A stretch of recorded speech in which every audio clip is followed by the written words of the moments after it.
पत्याउन पनि नसकेले अचम्म लाग्दो घटना घटेको छ आज। पत्याउनुहुन्छ 2026 अगस्त 25 यानि कि आजको डेट। अब 25 अगस्त 2026 यो नाममा चाहिँ नि सोसियल मिडियामा एउटा अकाउन्ट बनाएर करोडौँ पैसा लुट्न सकिन्छ भन्ने कुरो के पत्याउनुहुन्छ? अब पत्याए पनि नपत्याए पनि यही एकजनाले आयो, सिम्पल, धेरै अरू केही गरेन, 2-4वटा भिडियो बनायो, राख्यो, त्यो भिडियोको मिलियनमा भ्युज आयो, यति हाइप क्रिएट गर्यो कि लगभग 1 महिनाको हाराहारीमा होला, 1 महिनाको हाराहारीमा यति हाइप क्रिएट गर्यो, यति मान्छे जम्मा पार्न सक्यो, यति भ्युवर्सहरू बनायो, फलोवर्स बनायो। अनि त्यसपछि आजको डेटको लागि राखेको थियो 25 तारिक राखेको रहेछ भनौँ। मैले पहिला त थाहा पाएन, अहिले पछि भइसकेपछि अलिअलि भाइरल भएपछि बल्ल देखेँ मैले पनि, सुरुमा त देखिनँ। त्यसपछि त्यो देखेर चाहिँ अचम्म लाग्यो मलाई। त्यो जुन तरिका छ नि, जुन तरिकाले उसले यही के भन्नु त्यसलाई युज गर्यो, यो डिजिटल सोसियल मिडियाहरू, डिजिटल प्लेटफर्महरूको जुन युज गरेर जुन उसले एक तरिकाले ठगी त ठगी नै, स्क्याम त स्क्याम नै हो, तर पनि यो अचम्म तरिकाको छ कि यो अलिक इन्ट्रेस्टिङ छ। त्यही भएर यो बारेमा चाहिँ हजुरहरूसँग सेयर गर्न मन लाग्यो। के गरेछ भने एउटा केटाले चाहिँ नि टक्क इन्स्टाग्राममा भिडियो अकाउन्ट खोलेछ। अकाउन्टको नाम थियो 25 अगस्त 2026 भनेर, जस्ट त्यसरी टक्कै एउटा नाम खोल्यो। त्यसपछि त्यसमा अरू केही छैन कि जस्तो एक्स्ट्रा फोटो यताउता, भिडियो पनि अब यसरी फेस टु फेस बोलेर यताउता केही भनेको छैन, एउटा वर्ड पनि बोलेको छैन। त्यतिको भरमा करोडौँ पैसा लुट्यो भने कसरी होला त? एकचोटि हेरौँ त। सँगसँगै मैले यो स्क्रिन रेकर्ड पनि गरेको थिएँ, जो पनि देखाउँछु, त्यो पनि हेरौँ है। के गरेछ भने 25 अगस्त भनेर अकाउन्ट खोल्यो। त्यसमा मैले यो गर्दाखेरि चाहिँ कति मान्छेहरूले अनफलो गरिसकेको रहेछ, तर यसमा चाहिँ नि अहिले 3 लाख चान्स देखाएको छ। 3 लाख होइन कि 4 लाखभन्दा माथि नै थियो यसमा फलोवर्स। अहिले चाहिँ अलिअलि घटेको देखिएको छ। अहिले चाहिँ 3,33,333 के मात्रै छ। यसमा कन्टेन्टहरू चाहिँ के राखेछ भने जस्ट यसरी आफ्नो फेसमा यस्तो यो मास्क लगाएर, आफ्नो पनि हो कि होइन यही सेयरबाट बनाएको होला सायद, त्यसो गरेछ। अनि के तिमीहरूले के भनेर हिन्दीमा अलिअलि एक सङ्केत थिए यता भनेर यसरी राखेछ। यसमा भ्युज हेर्न सक्छ, हामी लाखौँ मिलियनमा छ, मिलियनमा लाखौँ होइन मिलियनमै छ। त्यसपछि अलिअलि फिचर्स पोस्ट स्टोरी राखेको रहेछ। 1 हप्तादेखि अलिअलि क्वेसन एन्सर Q&A जस्तो गरेर 25 अगस्तमा चाहिँ धेरै ठुलै कुरो चाहिँ हुँदैछ भन्ने जस्तो गरेर 25 सालराम कालराम लगाएर भनेर रिमाइन्डर नै राखेर एकदम मान्छेलाई पनि त्यो हाइप नै एउटा क्रिएट गरेको रहेछ कि 25 अगस्तमा चाहिँ के नै होला त, के होला भन्ने जस्तो बनाइरहेको छ।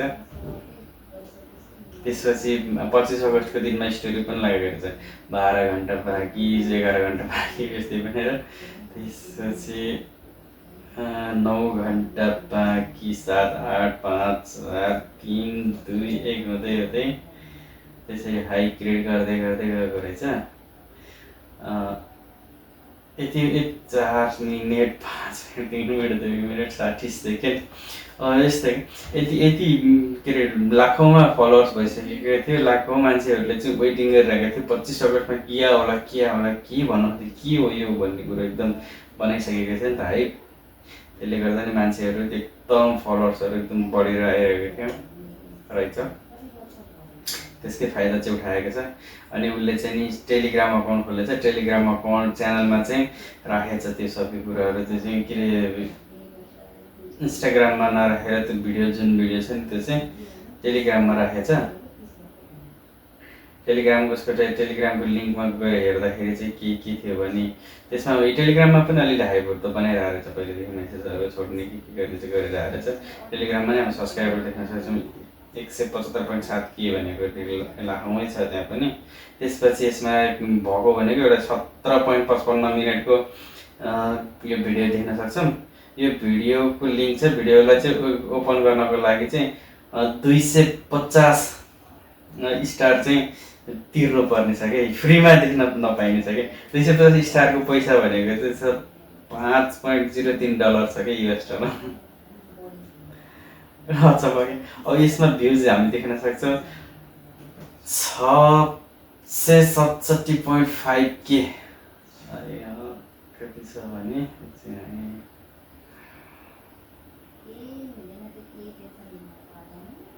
यसमा हामी देख्न सक्छौँ कि 667.5K के भ्युज आइसकेको छ कि यो जब यो मैले रेकर्डिङ गरिरहेको छु नि त्यो टाइममा चाहिँ हाम्रो यति छ। यसमा यो अझै बढ्न जाने नि हुन्छ होला सङ्ख्या, जहाँसम्म लाग्छ। आखिरकार 25 अगस्त आ ही गया, वीडियो खोलो और देखो वो चीज़ जो मैं आज तुम्हें दिखाना चाहता था। तुम्हारे पास इसे देखने के लिए बिल्कुल 24 घंटे है, ना 1 मिनट ज़्यादा ना 1 मिनट कम रे। इसके बाद ये वीडियो डिलीट कर दिया जाएगा और तुम इससे दोबारा सिर्फ 25 अगस्त 2027 अर्को 1 वर्षपछि नै आउने होला रहेछ है। त्यसको लागि चाहिँ प्रिपेयर भएर बस्नु देख पाओगे, यानी पूरे 1 साल बाद। के रियाक्सनहरू पनि हामी धेरै नै देख्न सक्छौँ तल। त्यो भनेको चाहिँ यसमा भ्युज नै देख्न सक्छौँ हामी 6,67,500 जनाको भ्युज नै देख्न सक्छौँ। त्यो भ्युज मध्येमा त्यो भ्युज भनेको यतिकै आएको भ्युज त होइन, यतिकै ऱ्यान्डमली कसैले फाट पोस्ट गर्दैमा भ्युज आउने भएको त हाम्रो बनाइसक्थ्यो नि। यस हाइट चाहिँ एकदम राम्रै बनाएको हो। 667.5लाई हटाइदिउँ। 667बाट यो सायद बढ्ने बढेकै थियो होला, मैले रेकर्डिङ गर्दाखेरि मात्रै यति आयो। यो पछि अब बढेर टन्नै अझ यो लाखौँमा पुगिसकेको थियो, पुगेकै छ होला। त्यसमा 670 नै मानौँ न हामी राउन्ड फिगरमा। 670 डिभाइड बाई 2 भनेको नि 3,35,000 हुँदो रहेछ। 3,35,000 जनाले पनि ल ठिकै छ, 3,35,000 जनाले पनि गरेन, आधीले पनि पैसा तिरेर चाहिँ हेरेन होला भन्ने सोचौँ न होइन। किन ठुलो नम्बर निकाल्नु, अहिले यसलाई अझै सानै भनौँ। 670 डिभाइड बाई यसलाई 3 भागमा एक भागले मात्रै गरेर भने नि 2,23,000। त्यो भनेको राउन्ड फिगरमा 2,25,000 जनाले चाहिँ पैसा तिरेर हेऱ्यो भनौँ न। पैसा तिरेर त्यसलाई भिडियो अनलक गर्नको लागि चाहिँ 250 स्टार भनेको 250 स्टार भनेको $5.03 भनेको छ।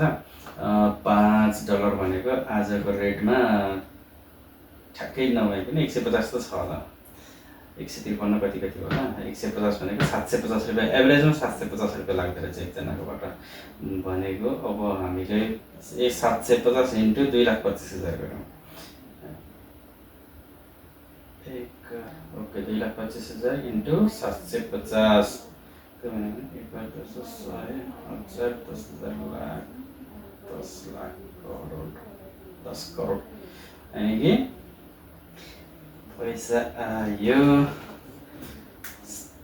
3,25,000 इन्टु 750 भनेको पैसा हुँदो रहेछ 1,10,000 10,000 लाख 10 लाख करोड 10 करोड यानि कि 16,87,50,000।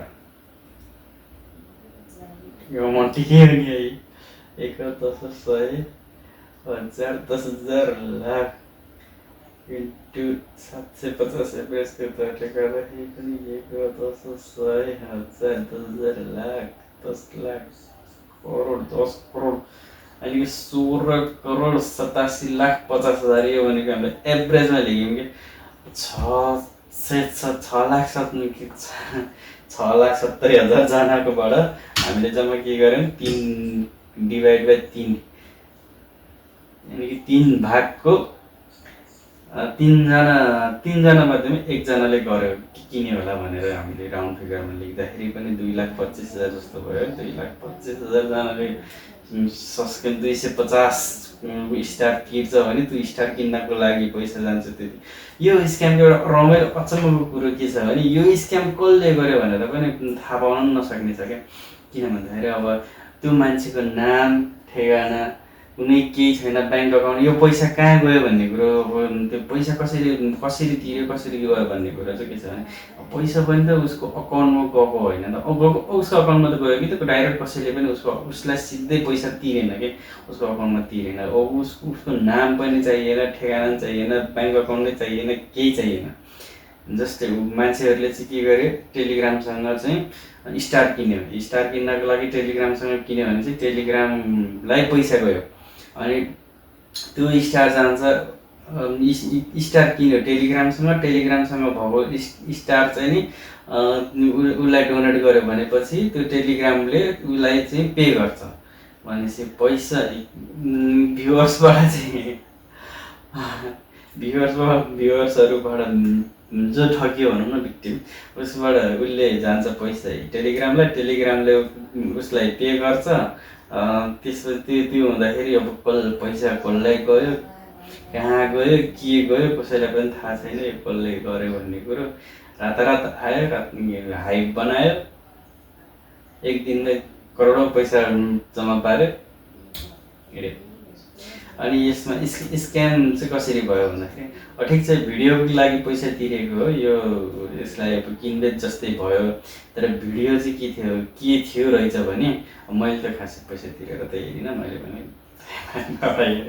एकछिन के रहेछ भन्ने जस्तो मैले हालमा परेँ। म त अब पछि यो जब स्क्याम भन्ने कुरो थाहा भइसकेपछि त अझ हाइपमा पऱ्यो, के रहेछ त भन्ने कुरो भयो। अनि यो जो चाहिँ नि मान्छे यत्रो मिलियनमा फलोवर्स छ, लाखौँ मान्छेहरू चाहिँ भ्युजहरू छ, तिनीहरू चाहिँ एकदम भनेपछि कति म्यानिपुलेट भएको थियो होला, कति हाइप भएको थियो। त्यसै के रहेछ भनेर 25 अगस्त कहिले आउला, 25 अगस्त कहिले आउला, 25 अगस्त आएपछि के नै आउँछ होला, के भन्छ होला, के देखाउँछ होला भन्ने कुरो त एकदम हाइप, त्यो चाहिँ कौतलता त भयो नि त क्युरियोसिटी मान्छेलाई।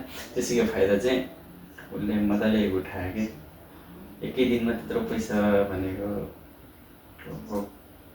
मैले त 10 करोड भनेर यतिकै एभरेजमा गेस गरेको थिएँ सुरुसम्म त। हिसाब गर्दै जाँदा त 2,25,000 गर्दा पनि 17 करोड हुँदो रहेछ। भनेपछि यो अमाउन्ट त मैले यतिकै गेस मात्रै गरेको, यो अमाउन्ट जहाँसम्म लाग्छ धेरै नै हुनसक्छ। किन भन्दा मान्छेलाई $5 के रहेछ भनेर यत्रो हाइप भएर आइसकेपछि तर $5 लागि भनेर कोही खासै नअड्किन सक्छ मान्छेहरू। त्यति गरिदेऊ न त भन्नु हुनसक्छ, गरेर हेरौँ न के रहेछ भन्ने कुरो पनि हुनसक्छ। त्यो भिडियोको लेन्थ पनि लामै छ कि 17 मिनट 55 सेकेन्ड देखाएको त, त्यत्रो बेलासम्म त के नै गरेछ होला, के ठुलो कुरो रहेछ कि क्या भन्ने कुरो पनि भयो होला। तर यसमा चाहिँ के थियो रहेछ भन्दाखेरि मैले दायाँबाट हेरेँ, यसमा चाहिँ के रहेछ भने सुरु भिडियोको धेरै जसो पार्टहरू अगाडिको पार्ट छ त्यसमा, अनि पछाडिको पार्टमा चाहिँ त्यो घडी घुम्ने यताउता त्यो टाइमहरू काउन्टडाउन टाइम जस्तो टक टक टक टक त्यो घडी घुम्ने तिनीहरूको त्यस्तै मात्रै छ भिडियो मात्रै, अरू केही छैन। अनि बिचमा चाहिँ अलिकति के छ भने मोटिभेसनल भिडियो छ क्या, भिडियो पनि यतिकै ऱ्यान्डम भिडियो हो, मोटिभेसनल स्पिचहरू भएको। मोटिभेसनल स्पिच पनि के गरेको छ भने टाइम इज मनी, त्यो सबैलाई थाहा भएकै कुरो हो, जसले पनि भनिराख्ने कुरो हो। यो खासै नौलो कुरो चाहिँ होइन, टाइम इज मनी, टाइमलाई बर्बाद नगर, टाइम फर्केर आउँदैन यस्तै भन्ने कुरो चाहिँ थियो। त्यति मोटिभेसनल भिडियोको लागि मान्छे करोड तिरेरै हेऱ्यो भनौँ न। ओके, यो थियो एउटा रमाइलो, यसलाई के भनौँ, जो मान्छे हो नि त्यो युज गरे, यसको दिमागलाई चाहिँ मान्नै पर्छ। डिजिटल प्लेटफर्मको राम्रो युटिलाइज गर्यो भनौँ उसको लागि चाहिँ